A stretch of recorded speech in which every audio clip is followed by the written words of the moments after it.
Šodien vēlos jums pastāstīt par šiem košiem diezgan populārajiem Pharma Oil produktiem. Šajā apskatā kopā ir 7 produkti – 2 serumi, 2 sējas krēmi, toniks, sējas mazgāšanas putas un lūpu balzāms.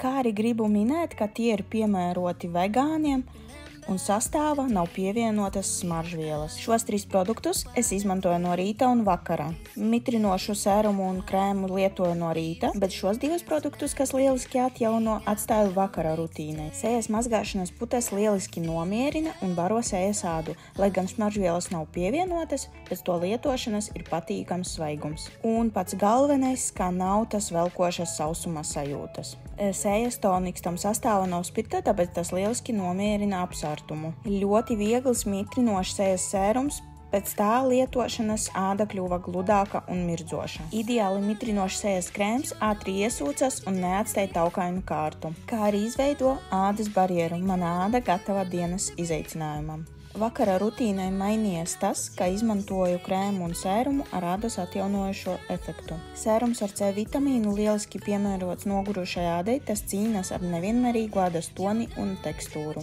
Nostiprinošs un atjaunojošs krēms ļoti viegls, ātri iesūcas, āda paliek tvirtāka. Apmēram 2 nedēļu laika ir manāmi ādas uzlabojumi. Tāpēc šie produkti ir iekarojuši ne tikai manu kosmētikas plauktu, kā arī manu sirdi. Iesaku arī tev.